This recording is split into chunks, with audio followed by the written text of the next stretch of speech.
También es la capacidad de seleccionar, coordinar y combinar conceptos de diversa complejidad.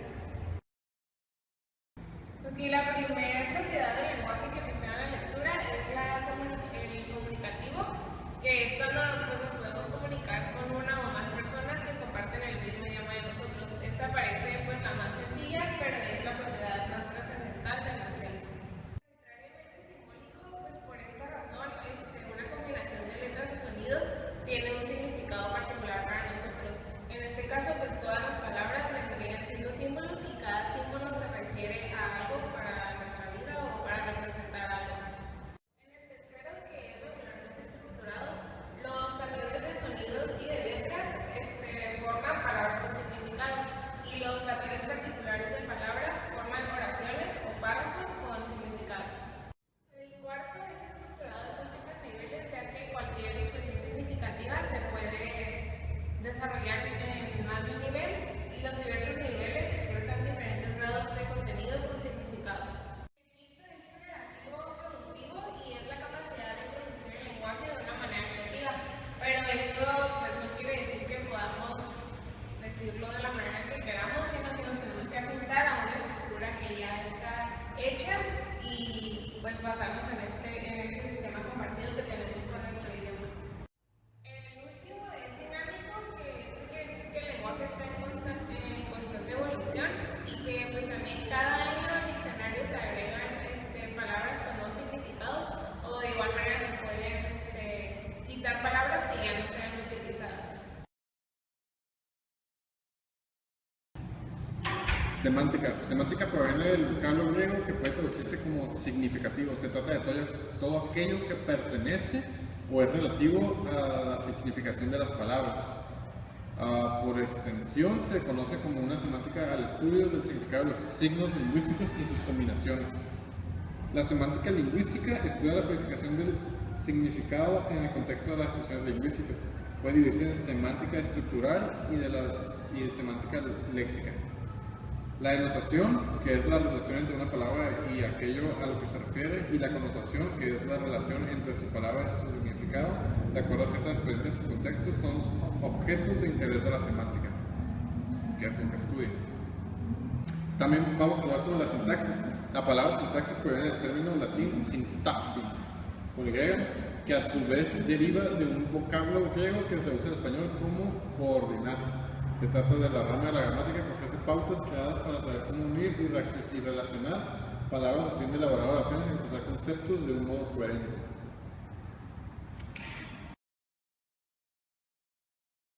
Ahora les voy a hablar sobre los puntos de vista de la percepción en el lenguaje, y tenemos dos puntos de vista, el ordinario y especial.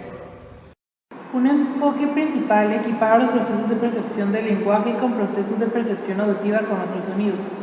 Estos tipos de teorías enfatizan ya sean los procesos de igualación de plantillas o el de detección de características.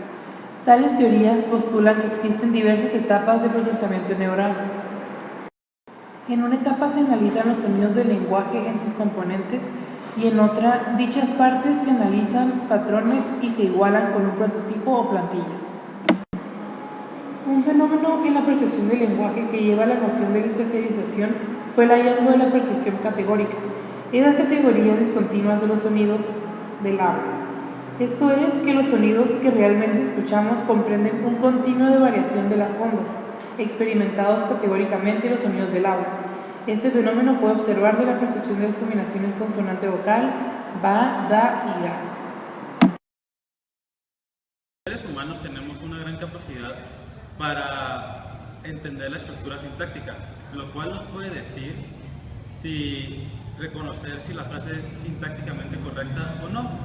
Y por lo consecuente, cuando cambiamos la ubicación de dos palabras de una oración, por sustantivos, sustantivos por sustantivos, verbos por verbos, preposiciones por preposiciones, etc. Gramática transformacional. Analiza las reglas transformacionales que guían a las formas en las cuales las proposiciones pueden ordenarse de varias maneras para formar distintas estructuras. En todas las estructuras de la lengua poseen una estructura profunda, que es el que contiene el significado de la oración, y una estructura de superficie, que es la forma de cómo se presenta la oración al ser dicha o al presentarse en escrito. Adquisición del lenguaje. Se pensaba que la adquisición del lenguaje está en el mismo plano que la adquisición de cualquier otra capacidad. En la actualidad, la adquisición del lenguaje se refiere a la comprensión de la misma adquisición.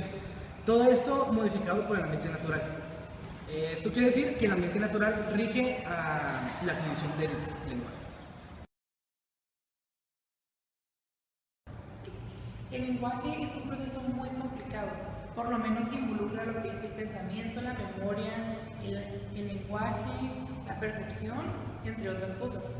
Cada día vemos en la calle anuncios, folletos, publicidad que nos llevan a tomar decisiones o a entender situaciones de la vida cotidiana.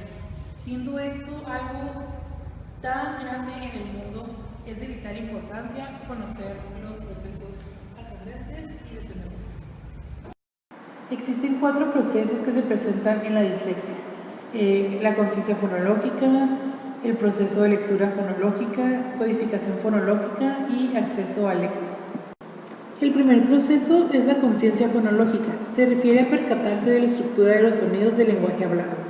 Una forma común de medirla es cuando a los niños se les pide que, por ejemplo, digan ratón sin N, que sería rato. Otra tarea consiste en el conteo de los fonemas. Por ejemplo, en la palabra hola, les preguntas a los niños cuántos sonidos diferentes tiene la palabra, y la respuesta correcta es 3. El segundo proceso es la lectura fonológica. Este implica leer palabras aisladas. Los profesores en ocasiones llaman a esta habilidad de codificación de palabras o acceso de palabras. Algunas pueden ser simples o complejas.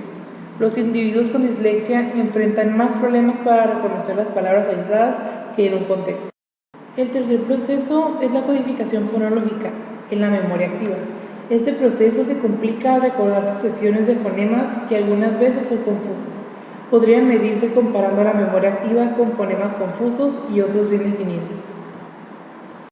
El cuarto proceso es el acceso al léxico. Esto se refiere a la capacidad para recuperar los fonemas de la memoria a largo plazo. La cuestión aquí es si se puede recuperar con rapidez una palabra de la memoria a largo plazo cuando se le ve. Por ejemplo, si usted observa estanque, la reconoce de inmediato.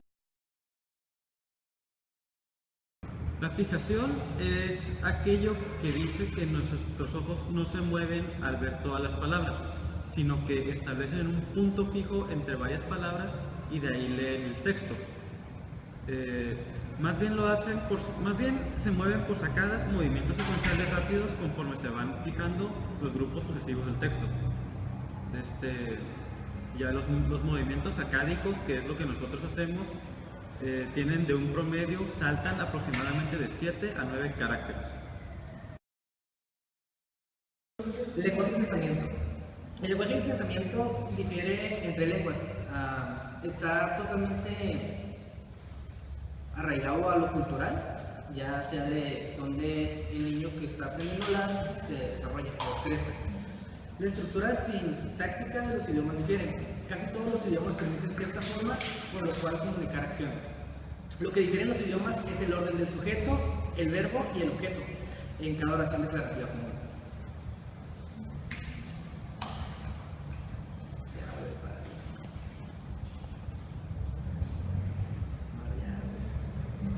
La realidad lingüística, la hipótesis de Sapir-Whorf. ¿Cómo se dice? Los problemas en el procesamiento fonológico, por lo tanto, la identificación de palabras, nos dice que la dislexia es igual al impedimento más importante para aprender a leer. Voy a hablar sobre 2 tipos de dislexia. La primera es de desarrollo. Generalmente se presenta en la niñez y se avanza hasta la adultez. En esta etapa los niños pueden presentar problemas para aprenderse las reglas sobre relacionar las palabras con los sonidos.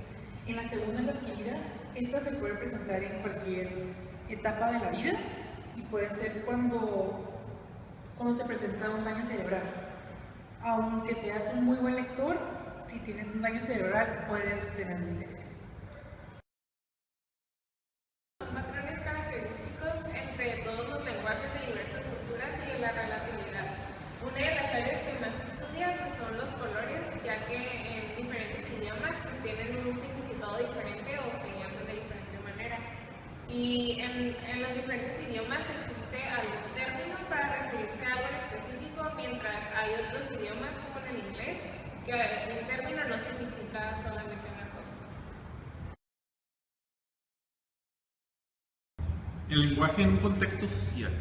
La pragmática o pragmalingüística es un subcampo de la lingüística en el que se interesa de modo de saber cómo se usan las palabras de cierta manera dependiendo de dónde estén utilizando las personas con las que se utilizan o por un cierto convenio entre las personas donde ellas mismas interactúan y hablan de esa manera en específico. Y a veces puede ser una barrera para las personas que no son del mismo contexto. El lenguaje metafórico. La metáfora tiene 4 elementos clave: el tenor, vehículo, terreno y tensión. El tenor es el tópico de la metáfora. El vehículo es con lo que se va a describir el tenor. El terreno va a ser la similitud que hay entre el tenor y el vehículo, y la tensión, la diferencia que hay entre esos dos. Por ejemplo, vamos a poner que el tópico de esta metáfora va a ser casa y lo vamos a describir como un chiquero. Entonces ahora veamos las similitudes que hay entre el tenor y el vehículo. La similitud es que tu casa puede estar igual de desordenada que un chiquero, pero la tensión sería la diferencia, que no se puede vivir en un chiquero y en una casa así. Otro ejemplo que está aquí es: mi socio es un iceberg. Si a la persona a la que estamos diciendo o practicando o haciendo esta afirmación no conoce lo que es un iceberg, no va a poder entender la metáfora. En cambio, si lo sabes, puedes deducir o entender que la persona se refiere a que a su socio le hace falta calidez o es rígido en gran suma, o que tiene una capacidad para producir un efecto de indiferencia. Porque en sí las metáforas hacen que enriquezamos.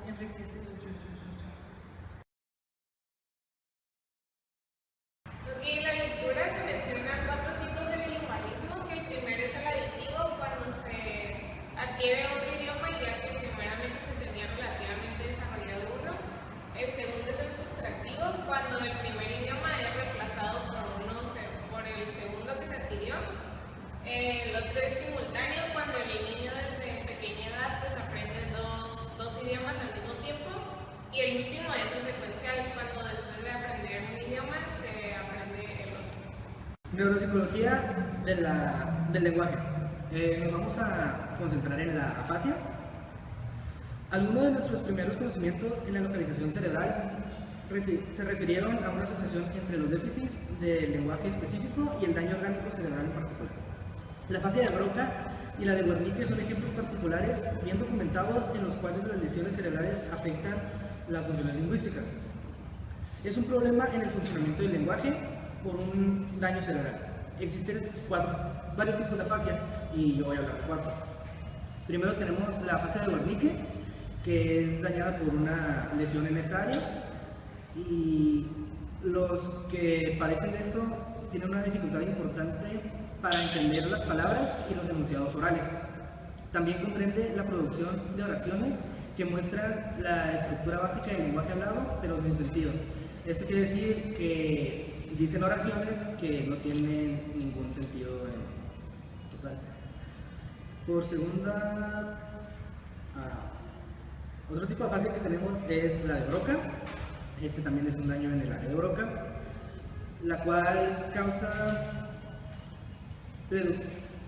producción de discursos no gramaticales, al tiempo que se conserva la capacidad de comprensión verbal. Aquí el sujeto sí entiende todo, pero al momento de producir sonido, el lenguaje no lo interpreta de la manera correcta. Aquí el sujeto dice oraciones que tienen ciertas partes lógicas, pero no menciona como las translaciones para Dale, güey. para que en sí lo que quiere expresar se concrete. La afasia global es daño en ambas partes, en la de Broca y la de Wernicke, y esto impide que el sujeto entienda y también que se exprese.